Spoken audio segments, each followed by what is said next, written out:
America, Israel और Iran जंग का आज छठा दिन है। अमेरिकी संसद ने बुधवार को ईरान के खिलाफ सैन्य कार्रवाई रोकने वाला एक प्रस्ताव खारिज कर दिया। मतदान के प्रस्ताव के पक्ष में 47 और विरोध में 53 वोट पड़े हैं। इसका मतलब ये है कि अब ट्रंप ईरान के खिलाफ सैन्य कार्रवाई जारी रख सकते हैं। अल जजीरा के मुताबिक इजराइल अमेरिका ने अब तक ईरान में 5000 से ज्यादा बम गिराए हैं, वहीं 20 ईरानी वॉरशिप को डुबो दिया। इन हमलों में 1000 से ज्यादा लोग मारे गए।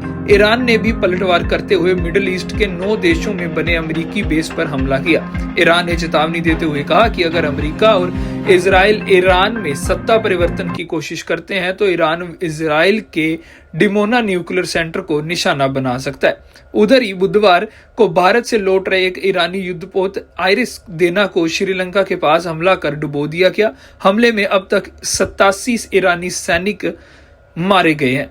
यह जानकारी श्रीलंका सरकार ने दी है। अमेरिकी रक्षा मंत्री पीट हेगसेथ ने बताया कि हिंद महासागर में अमेरिकी पनडुब्बी ने ईरानी जहाज को टॉरपीडो से निशाना बनाकर डुबो दिया था। अमेरिका, इजराइल और ईरान जंग का आज छठा दिन है। अमेरिकी संसद ने बुधवार को ईरान के खिलाफ सैन्य कार्रवाई रोकने वाला एक प्रस्ताव खारिज कर दिया। मतदान के प्रस्ताव के पक्ष में 47 और विरोध में 53 वोट पड़े हैं। इसका मतलब ये है कि अब ट्रंप ईरान के खिलाफ सैन्य कार्रवाई जारी रख सकते हैं। अल जजीरा के मुताबिक इजराइल अमेरिका ने अब तक ईरान में 5000 से ज्यादा बम गिराए हैं, वहीं 20 ईरानी वॉरशिप को डुबो दिया। इन हमलों में 1000 से ज्यादा लोग मारे गए। ईरान ने भी पलटवार करते हुए मिडिल ईस्ट के 9 देशों में बने अमेरिकी बेस पर हमला किया। ईरान ने चेतावनी देते हुए कहा कि अगर अमेरिका और इजराइल ईरान में सत्ता परिवर्तन की कोशिश करते हैं तो ईरान इजराइल के डिमोना न्यूक्लियर सेंटर को निशाना बना सकता है। उधर ही बुधवार को भारत से लौट रहे एक ईरानी युद्धपोत आइरिस देना को श्रीलंका के पास हमला कर डुबो दिया गया। हमले में अब तक 87 ईरानी सैनिक मारे गए हैं। यह जानकारी श्रीलंका सरकार ने दी है। अमेरिकी रक्षा मंत्री पीट हेगसेथ ने बताया कि हिंद महासागर में अमेरिकी पनडुब्बी ने ईरानी जहाज को टॉरपीडो से निशाना बनाकर डुबो दिया था।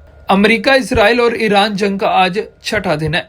अमेरिकी संसद ने बुधवार को ईरान के खिलाफ सैन्य कार्रवाई रोकने वाला एक प्रस्ताव खारिज कर दिया। मतदान के प्रस्ताव के पक्ष में 47 और विरोध में 53 वोट पड़े हैं। इसका मतलब यह है कि अब ट्रंप ईरान के खिलाफ सैन्य कार्रवाई जारी रख सकते हैं। अल जजीरा के मुताबिक इजराइल अमेरिका ने अब तक ईरान में 5000 से ज्यादा बम गिराए हैं, वहीं 20 ईरानी वॉरशिप को डुबो दिया। इन हमलों में 1000 से ज्यादा लोग मारे गए।